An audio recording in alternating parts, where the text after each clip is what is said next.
Hi, y'all. This is Kristen Chenoweth. Hi, I'm Gloria Stefan. This is Sarah Bareilles. Hi, I'm Patty Lapone. This is Lin-Manuel Miranda. You're listening to the Broadway Podcast Network. There's a cat over here. There's a cat over there. And the wrong one died. And the wrong one died.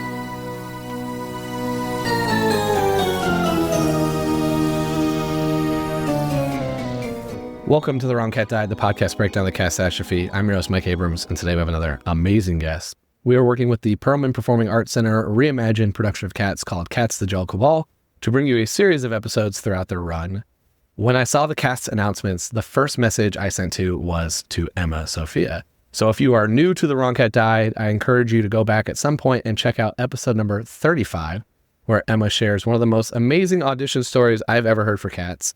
I hope the casting director who passed on Emma back then is now able to come see her because her performance as Cassandra and Skimbleshanks are amazing. So I'm excited to bring us full circle and welcome Emma back to the show. Hello, hello.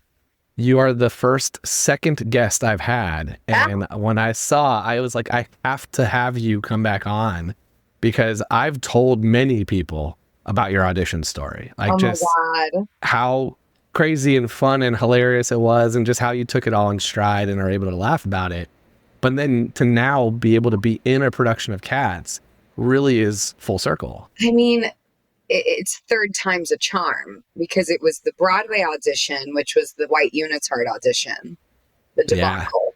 Yeah. And then it was the director session with Tom Hooper for the movie, for Rumpelstiltskin.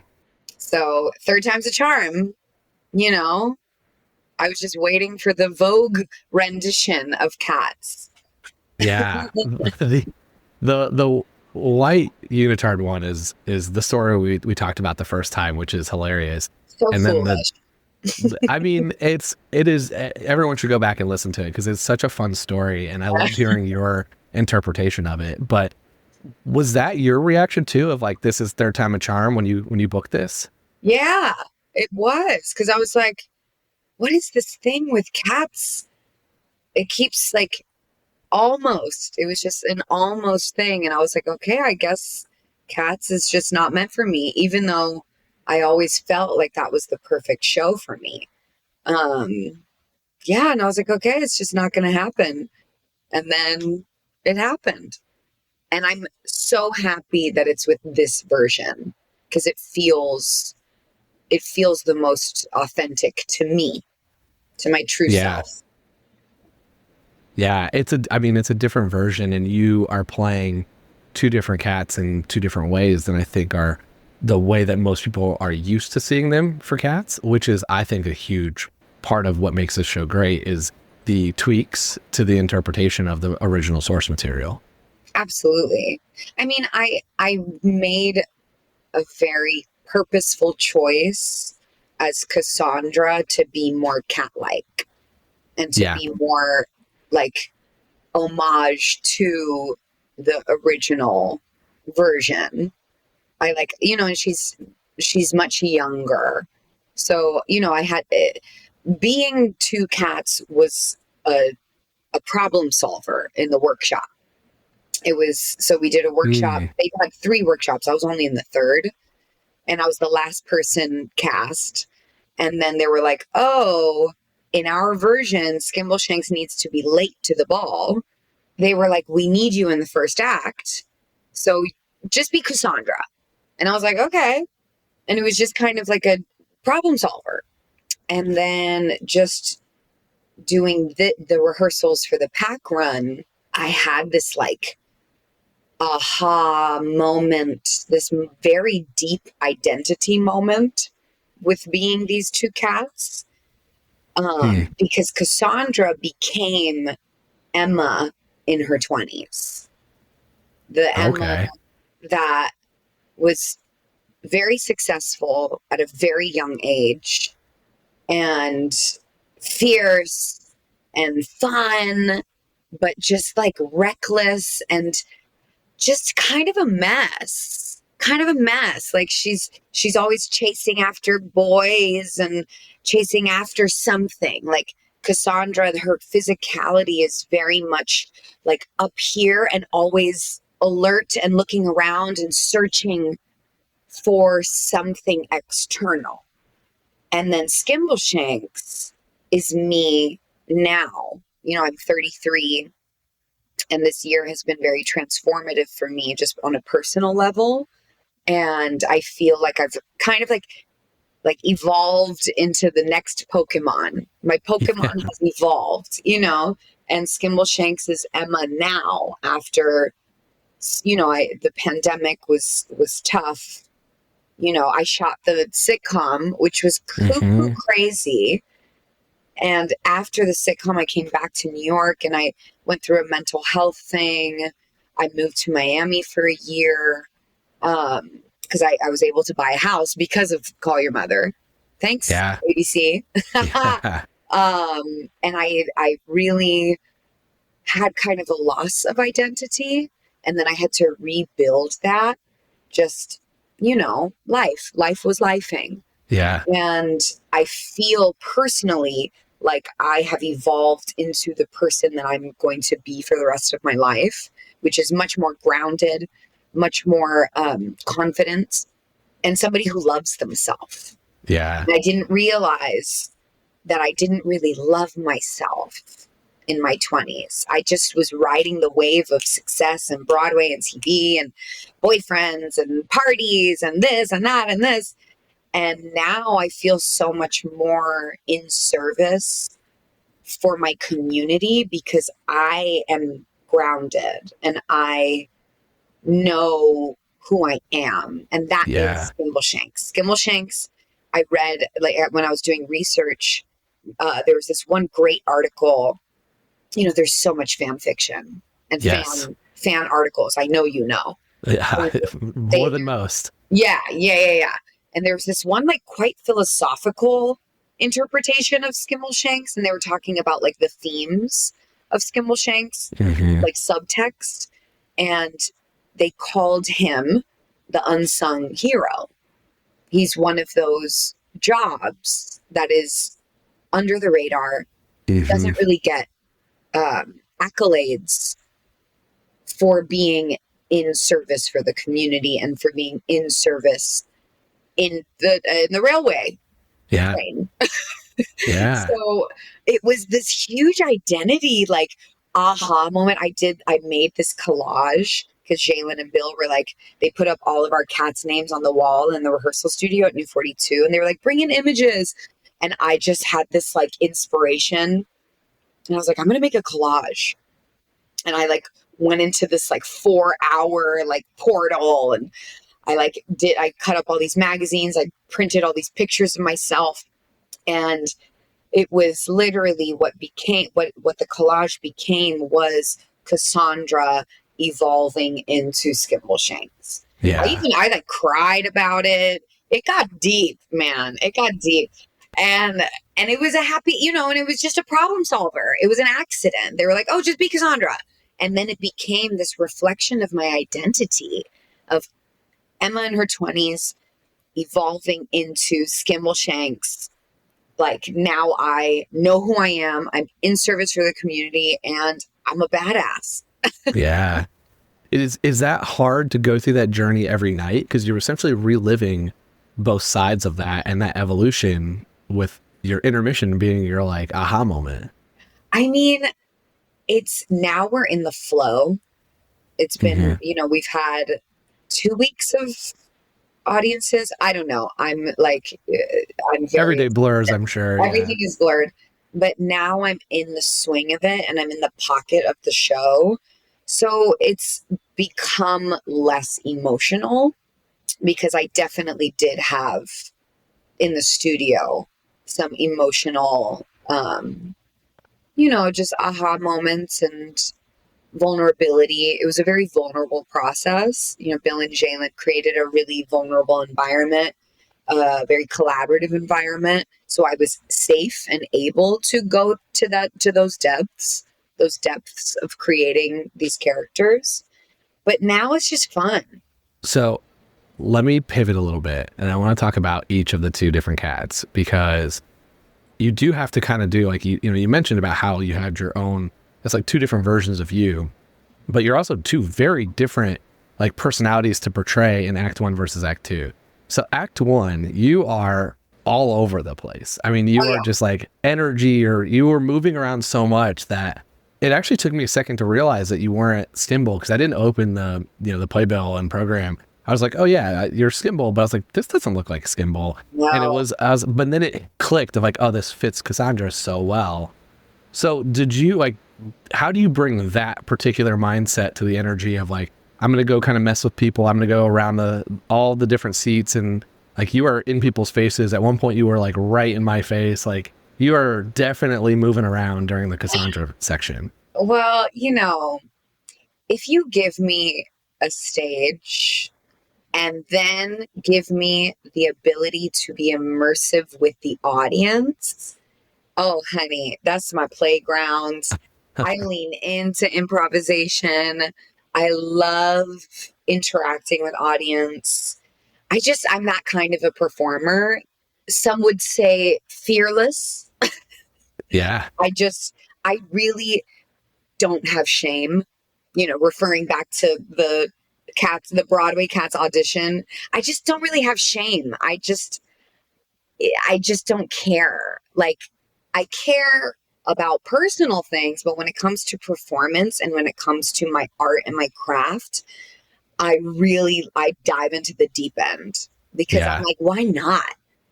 So Cassandra just became, and I'm like, why did I do this to myself?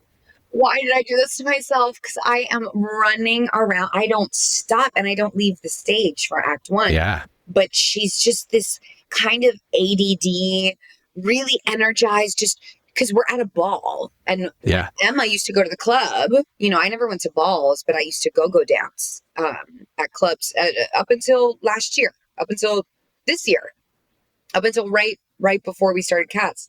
I was go-go dancing and performing at an immersive production in a club. So that's where I thrive. I thrive in chaos and spontaneity. So I was like, okay, that's definitely going to be Cassandra. And it just kind of happened. It just kind of happened when we got into the stage, when we got into the space, because it's not it's not a regular stage. It's not traditional. It's not proscenium, it's quite immersive. And then it just kind of became this like firework, Cassandra's just like so much energy, so just kind of like not really self-aware. Yeah. That's why she's talking to so many people, and she's always interrupting something. And then she's like ogling over Rum Tum Tugger the whole time, just trying to get his attention. She's just like, she's a kid. She's a kid. So yeah, I exhaust myself in the first act. They did warn us when we sat down, because I was at one of the cabaret tables, and they said anything on this table is fair game. So just FYI. And I was like, what do you mean? I was like, kind of like, what do you mean? And then all of a sudden, at one point, there's someone on the table behind us. And then you're like right in our face. And I was like, someone's going to just grab my drink here in a minute and start drinking it, I'm sure. Yeah. Yeah. It was so much fun. And honestly, I was like, it's your energy that you bring is what makes the performance super fun too, because you're moving around so much and you're like engaging with so many different people. I actually think that's part that I really like about this production a lot, is everybody is part of the show. And, they always said that with the Junkyard, that they want you to feel like you've entered the Junkyard in there, and you're lucky that Cats is letting you do that. But I really felt like you all let us come to the ball with you all. We broke the fourth wall. Yeah. Broke the fourth wall. We wanted, Bill and Jalen made it very clear that they wanted it to be a ball. And at a ball, every year you're in a huge crowd, and there's no, when the categories are up and there's like they're in those competitions when they're walking the category, it's like a cipher. Like people are on the ground on, or if it's on a runway, people are on the sides of the runway. So they really prioritized authenticity of the ball. We want it to be as authentic as possible. So it was, it kind of got in the way, not got in the way, but it was one of our biggest hurdles in the creation was remaining authentic to the ball scene, but also making it a narrative theater show. Yeah. So, the immersive kind of, I don't think it would work if it was proscenium. I don't think. I don't think that would have worked. And it was so fun talking to Bill and Jalen and to Josie and some of the other people that were involved with the creative, because it's such a delicate line to blur the ballroom scene, which has its own culture, its own backstory, its own history. And then the theater scene, which also, again, like this is not a new show. Like people are going to come in and say, I know Jillian Lynn's choreography and I know the music. And so you're taking people are in the audience singing every single lyric. Yeah. There was a girl in the audience yesterday dressed as a cat with the wig and the face, the whole 9 yards. I was like, oh my God. And my friend who was Skimbleshanks on Broadway, he came last night. He's like family. He's one of my best friends of all time. He was Skimbleshanks on Broadway, which is such a gag for both of us. But he was like, oh yeah, get ready, get used to it. The fans are deep. I love all of this because one is Alex was the one dressed last night who has been on this show before and came in full cat and sent me a picture of her coming to the show. Oh. You had some super fans from Cats at the show last night and they had a blast. But my next question was going to be, I was introduced to you by Colin. By Skimbleshanks from Broadway. Yeah. And when I saw the casting, it was the first person I messaged after you was him and said, are you ready? Like, are you excited? And even after I saw the show, I messaged him being like, when are you going? Like, I want to hear what you think after you go. You need to do an episode with him because I wish that there would have been a camera on him. I would love to hear his take. He was hilarious. He was one of the first Skimbles I ever had on the show. And he's the one who introduced us. So did you talk to him before, like during the rehearsal process of like, here's how he portrayed, because he was Uncle Skimble was the way he told me. Yes. He refers to himself as my gay uncle, him and his partner. They are my family. Like because I met Colin when I was 23 doing Finding Neverland, my Broadway debut, and he just took me under his wing and we got really close. We became collaborators. We've done cabaret shows together. We're two peas in a pod. So immediately when I got the audition, so Colin's partner is my physical therapist. Okay. And he's like a ubiquitous Broadway therapist. Like everybody uses it. He's just incredible. Like Patti LuPone goes to him. Okay. Wow. And so I got on his table and I was like, oh, I got this audition for a voguing ballroom Cats. Like what? And he was like, oh my God, which cat? And I was like, I don't know. I was like, I don't know Cats. Like what? And then I looked at my phone and I was like, oh, for Skimbleshanks. And he went, what? And I was like, what? He's like, Colin with Skimbleshanks. And I was like, oh yeah. Oh my God. So then when I was doing the self-tape in my living room, I was like, I don't know what to do because the breakdown for the audition was bilingual subway pole dancer. And I was like, okay. And then they sent me the song, which I didn't remember. I didn't remember Cats. It was such a blur watching the revival. Yeah. I was like, what's happening? I just didn't understand it. And so I listened to the song and I was like, first of all, it's in a male voice key. So it's very low. And it's a song, it's like a nonsensical song about being on a train. And I was like, what am I going to do? What am I going to do? And so I was just, I had Colin on the phone and he was just laughing the whole time. And I was like, I don't know what to do. I don't know what to do. And then I was like, Rosie Perez. And then I was like, oh, Tokisha. Tokisha is this new sensation. Like she does Dominican rap. It's this genre called derembao, which is from the like slums of the DR.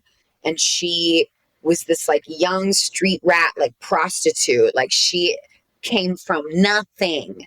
And it's just so fierce and amazing and so authentic to herself. She's like badass. Like she's incredible. And her music is so good. Like, and she's young. I found out who she was through my Dominican friends. And then she collaborated with Rosalia, who I'm obsessed with. So I was like, okay, I'm going to blend Rosie Perez and Tokisha. And Colin was like, great, call me back after you do a thing. So I like learned the song, whatever. Or that was like a day before I did the self-tape. And he was just laughing. He was like, I can't wait to hear what you do.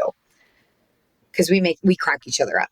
So the next day I like put on a whole outfit. I had these like stripper thigh-high boots that I had already owned, of course. And I had this like fur rainbow little crop top that I had worn as a go-go for Easter.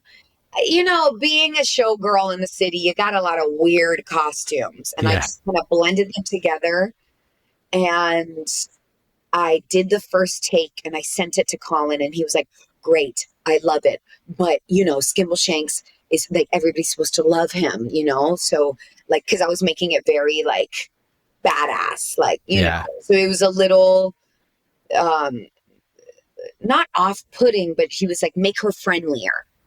Okay. You know, so he was giving me like little notes. He's like, put in some humor here because you don't want it to just be one note.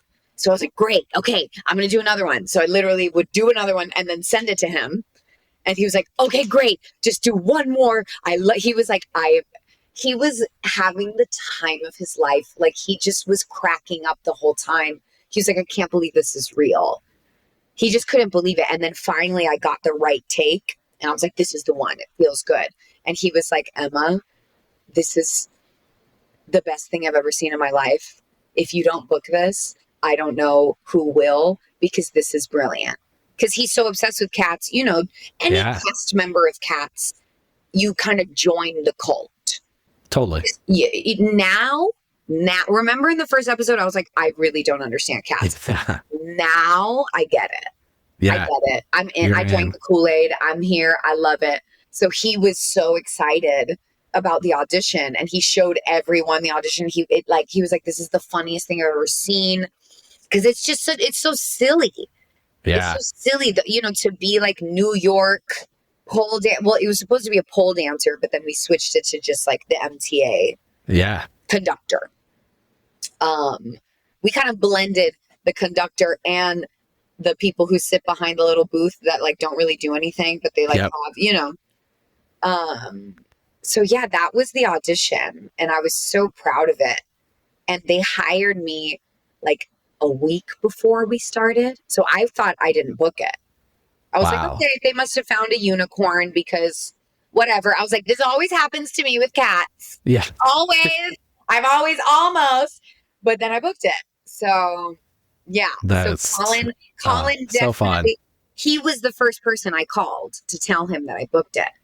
And he was in rehearsal for The Great Gatsby because he was in the Gatsby. He's in Cabaret right now, but he was doing the Jeremy Jordan Great Gatsby. And he was in rehearsals, like in the middle of rehearsal, and picked up my FaceTime and started crying in the corner. I love it. You had Coach Skimble. I mean, you had your own Skimble coach. And he's my best friend. Yeah. That is so fun. Yeah, I got to see him in Cabaret. He's incredible in that too. God. So it's so fun, and it's fun to hear like that, how that comes full circle again. Like this is your best friend who played it, the same character on Broadway, is able to help you through this again. The third time's a charm, and again it brings it all back to life. And for anyone who goes and sees it, the Skimble number, it's always fun. It's always really fun. Like I've always thought, like, you know, they build the train on Broadway and you know, there's it's a different time key. So it's like, it's definitely a bop, but your MTA, like you come out and just immediately own the runway and you do some of the song in Spanish, right? Like it's not all, it's like, there's just this, again, like everyone was floored by that. And so your whole number, the whole dancing, everything is captivating. Thank you. I'm really proud of Skimbleshanks. I love her. I love being her. I love putting on that wig. That wig by Nikia Mathis. Oh my God. First of all, an actor. She's an actor. She's on Raising Kanan. And she just got into hair. And she did hair for Jaja's hair braiding. Yeah. And the Tonys created a category because they've never had a category for hair or makeup. And they gave her an honorary Tony for Jaja's hair braiding because her wigs were that good. Wow. They created a Tony for her for this past Tonys. So she literally was like going to Tony stuff in between coming into our wig room and setting wigs. Like she's just that girl. She's and the sweetest woman. And the wig that she made me for Skimbleshanks, ooh, honey, when I put that wig on, I said they made a mistake. They made a mistake giving me this wig. It's over. I was like, it's over. It's full stop. This wig is a personality within itself. We're going to take a quick break and then we'll be back for more of The Wrong Cat Died. Yeah. By you all not being in Cat and having to kind of like, there's going to be a lot of people that aren't me and some of the super fans like Alex, who was there in Cat last night for you, who don't know the story and the characters as well. And they're not like what they're used to. So I was waiting and I knew you were going to be Skimble. I knew that's going to be a change. And when I saw your wig, I'm like, oh, that's the color of, like, that's the Skimble part. Yes. That makes it. Besides the train and the MTA part, I was like, the wig is it's Skimble. Yeah, it's the part that kind of like ties it all together, which again is, there's so many things. I need to go back many, many more times because being in, as I think you called it, the splash zone, but being in the middle of it, there was stuff happening behind me. And I picked up on some of those little Easter eggs and I'm like, what are the... sit at the top. Yeah, I want to. You're in the splash zone. Now it's time for Eagle Eye. Yeah, and I want to catch all those Easter eggs because there's got to be so many more that I missed the first time that you all very thoughtfully put into the show to honor cats while still honoring the ballroom. Oh yeah. Yeah, it was a delicate recipe. Yeah. They did a lot of work. You know, Omari Wiles was one of the, so Josie is the dramaturge, but Omari, our co-choreographer, he was also a dramaturge because Josie was in and out. And, you know, Omari's been with the show since the inception. I think like 2 years ago now. Yeah, you said you started talking to Bill 2 years ago. It's been 2 years. Yeah. So they really delicately and respectfully chose where to honor the original and where to honor ballroom. Yeah. Ballroom being the driving force since it is at a ball. You know, so we have to honor the history, we have to honor the techniques, we have to honor the community. First and foremost, we had to honor the community. So how can we be cats, but also be a part of this Black and brown diaspora, you know, this underground community that shot to the top? You know, it's like the same thing. Like all Black and brown communities create the zeitgeist, the pop culture zeitgeist. Like it's been happening since jazz, you know, since the blues. It's, you know, all of this like incredible art comes from suffering, it comes from disparity, it comes from adversity, it comes from oppression. So we had to honor that as the forefront, at the forefront, and as the driving force. But then also Cats is a phenomenon. Yeah. Cats is, and we have to honor Andrew Lloyd Webber's score. We have to honor the book of the Old Possum, T.S. Eliot poetry book, you know, and then the choreography.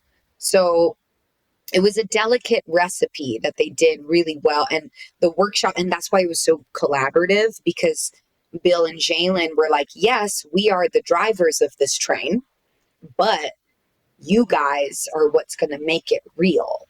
Yeah. So it was really contingent upon the collaboration of the people cast and the creative team. Jalen told me that the hardest thing about this process was the casting. Yeah. I bet too, because, and it seems like there's two parts to it that's interesting. One is the cats all have very distinct personalities, and you have to kind of find either someone that can play that personality or someone who already just is that personality. Exactly. But then the other half of that is that you wanted to mix the two scenes. So you wanted a mix of like the theater Broadway performers and the ballroom like the people that are in the ballroom scene. Ballroom vocals. You needed both. Yes. And so you had to find both that could do both in some capacity, not fully, but like at least be able to do that. And then that helps with the collaboration because you get a ballroom person saying that would never happen in this scenario. Exactly. And you've got the theater person going, that wouldn't happen in Cats. Like there's that mix. And I think that is what you just said is the theme and the mission statement of our creative process. Yeah. And it landed too, because I'm mostly hearing from the theater and Cats people, because that's just generally who my show's audience is and who's mostly listened to this. And they have all loved it. And especially there's been a couple where I was like, these people might not like they're traditionalists with Cats. Like they're very hardcore. And so far, every single one of them has talked about how great it was. And so to be able to have that group love it and then have so many other people, like even Cats haters, love it is a testament to what you all put together. Everybody loves it. My friend who also is a theater buff, like is such a harsh critic. I was nervous for him too. I was like, okay, what's he gonna think? And he was like, this was brilliant. Every time I see a revival, I miss the original choreography. He said, I didn't even think about the original choreography because it worked so well. So the fact that he said that, I was like, oh, we got something here. We're good. Yeah. Oh yeah. The haters, I think you all eliminated two of the biggest critiques that Cats haters come to. And I don't think any of them are fair to begin with. I think most people it's not their cup of tea. But the two things most people say is well, they're in Cat, and that's a little ridiculous, right? Like the costumes can be a little overpowering, and that the story is loose, right? Like the story's not that tight. Yeah. And which I disagree with on both of those. Yeah. I think they add to both, but that's the general sense. And your production has solved some of that. Like you give a much clearer story by having the ballroom element, and by not being in Cat, you're also in just like these incredible, I don't even want to call them costumes. They're outfits that are part of the scene. Yeah, they're looks. Looks. Queen Jean did that. Yeah. And so that takes away those things. And then there's just an energy in the audience, because I've said this a couple times now, that they tell you right in the beginning, this isn't like Broadway. Like, get into it, have fun. Like they warn you in the beginning to immerse yourself into it. Disclaimer at the beginning. Yeah. And I love that, because I thought that also brought it the crowd's into it, and they should be. And that is when you go in with that and you're expecting it, it's fun, right? Versus it being like, oh, I wasn't expecting someone to sing or to be part of it. And so I have loved every minute of it. I'm glad it's getting the amazing reception that it has, because it's deserved. Oh, thank you. I mean, this feels like lightning in a bottle. Yeah. You know what I mean? Like it's shows like this come around every so often. And when you know. And it's one of those where I've been gratitude crying every day. I've been so grateful for this show on so many different levels, because it truly is like Andre DeShields. He was like, this is a revolution. Yeah. This is a revolution. Like, he's a Broadway deity, Broadway legend. He's been in this game since before I was even a thought, before I was even a zygote. He knows Broadway. He knows theater. Yeah. And he is like, we are spearheading a revolution of theater by bringing a diaspora to the forefront, by bringing Black and brown queer people, like queer, like capital Q, queer, LGBTQ, like that's at the forefront of this show. It's not coded. It's not like, oh, there's a gay character, or, oh, there's a Black character in this story. Like, no, this is our story. This is their story. This is our story, you know? Yeah. Because I'm queer. I've been in the queer community. The queer community has really saved me because I moved here when I was 17 to go to college. I was at a conservatory at SUNY Purchase. And then I moved to the city, and the city's a crazy place, Yeah. and I was lucky enough to book jobs, but I was very lost and in a lot of pain because my mother had just passed away, and I just didn't really, and I'd been in a cuckoo relationship, and the people who made me feel the most myself, the most empowered, the most loved and accepted in a way that I had never been before was the queer community and the nightlife queer community, specifically nightlife, specifically gay clubs and drag shows and gay clubs and drag shows. And I, met these trans women who brought me in to their groups with open arms, and they just saw me. They saw I had, and I knew I was fierce and I knew that I was talented, but I had a lot of self-doubt.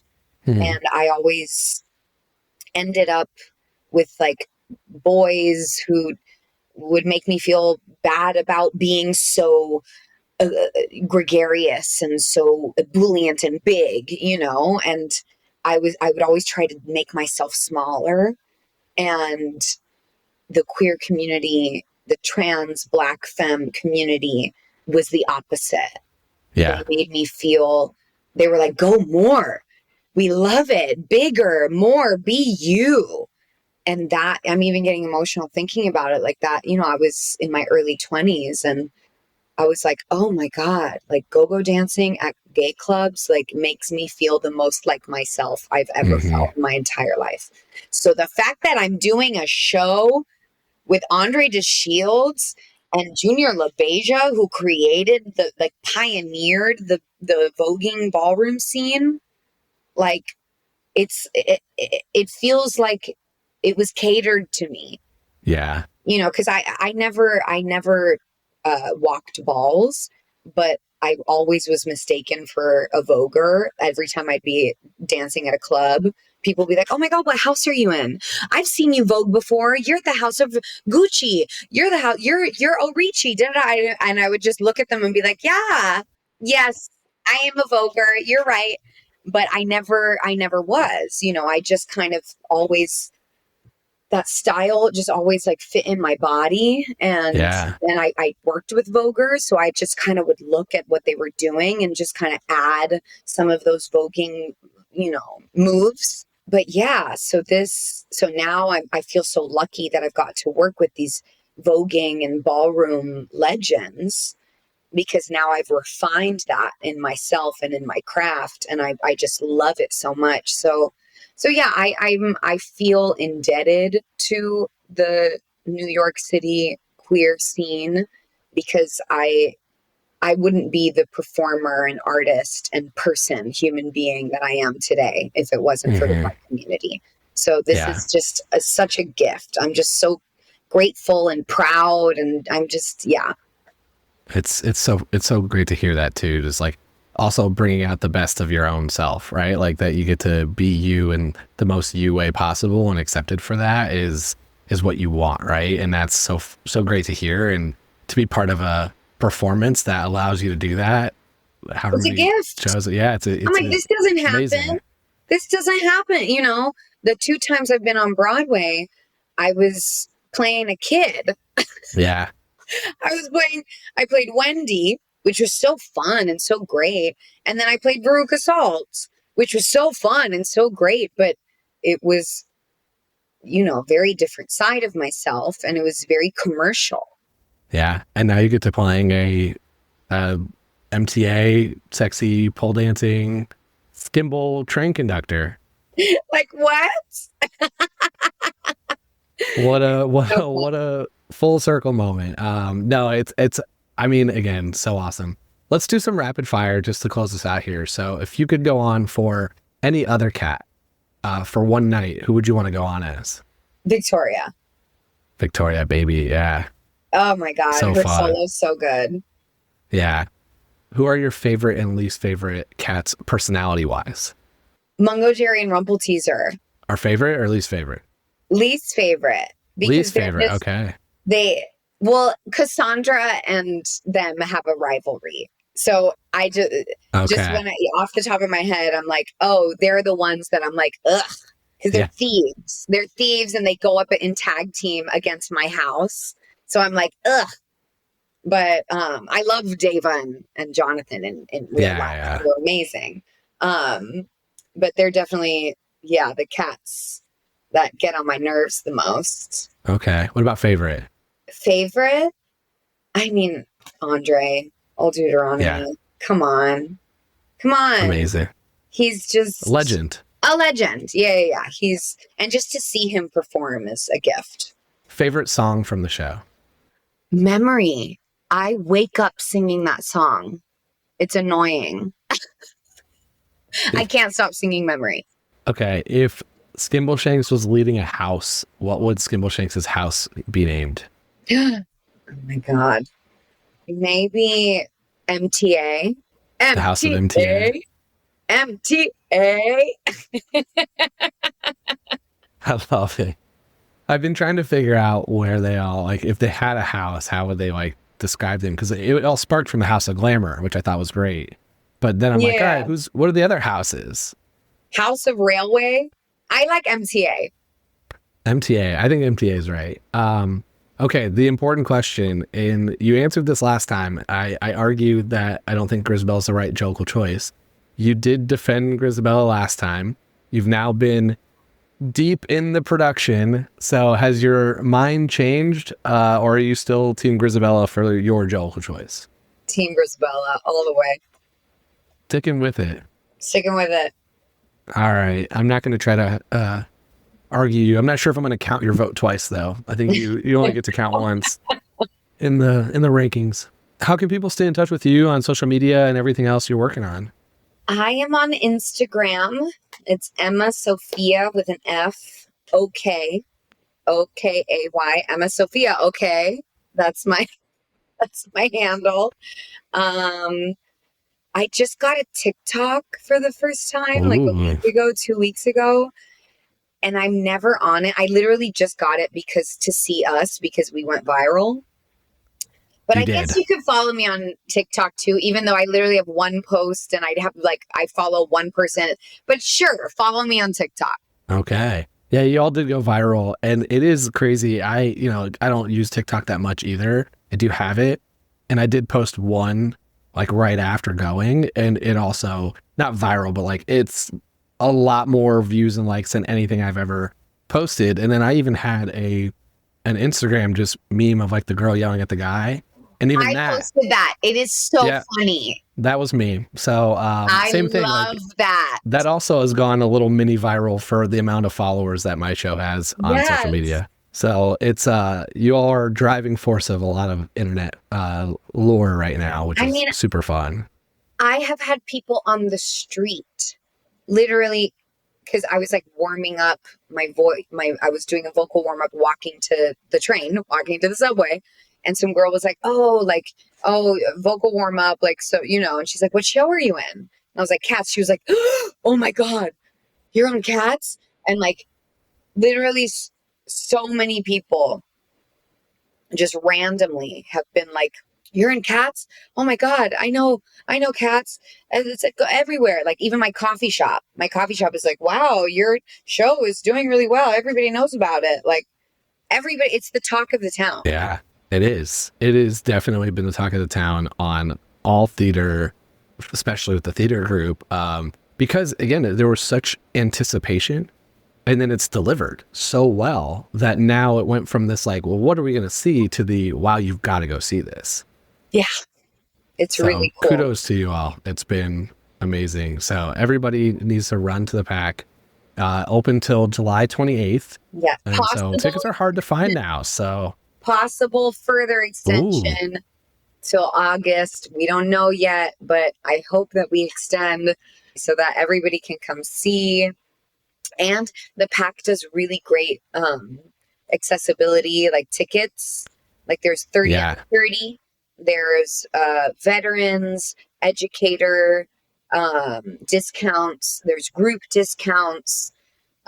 So the PAC is trying to make theater more accessible. Yeah, you can definitely find tickets. Hopefully by the time this comes out, then it'll already be extended, which will be great. I hope so. But yeah, I hope so. But I hope everyone gets a chance to see it. Maybe you can record it, find different ways to make sure it's available for everyone. Because I've had overseas people also message me being like, I can't get to New York. How do I see this? So I'm hopeful because I think everyone needs to see it.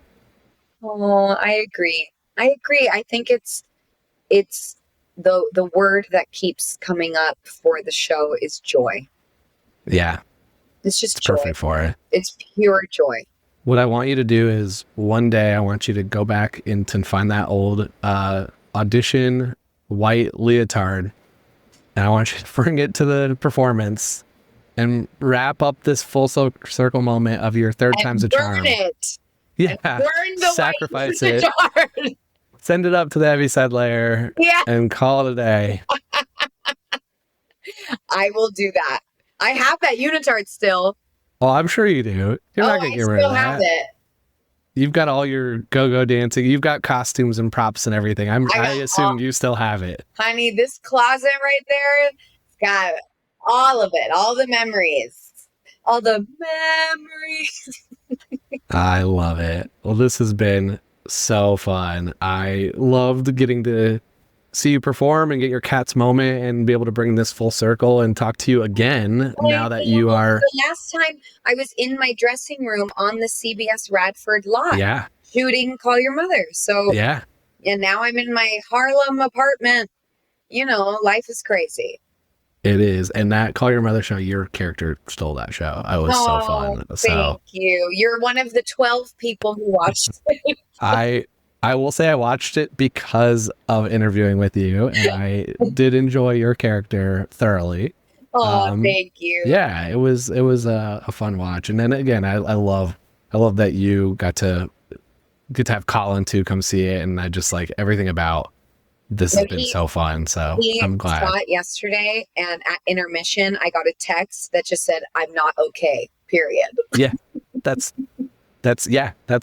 think that's how most people are feeling. It's like it's a lot. And that's before he got to see your skimble. So he's not okay before that moment. I know. Oh, so fun. Well, this has been a blast. I appreciate you coming on your day off and sharing and bringing us again full circle. Of course. Thank you for having me. Amazing. Well, thank you. And thanks everyone else for listening to this episode of The Round Cat Diet, the podcast breaking the catastrophe. To follow along, you can subscribe on Apple Podcasts, Spotify, or anywhere else to listen to podcasts. Follow us on Twitter, Instagram, TikTok, and Threads at The Round Cat Diet, or check out our website, theroundcatdiet.com.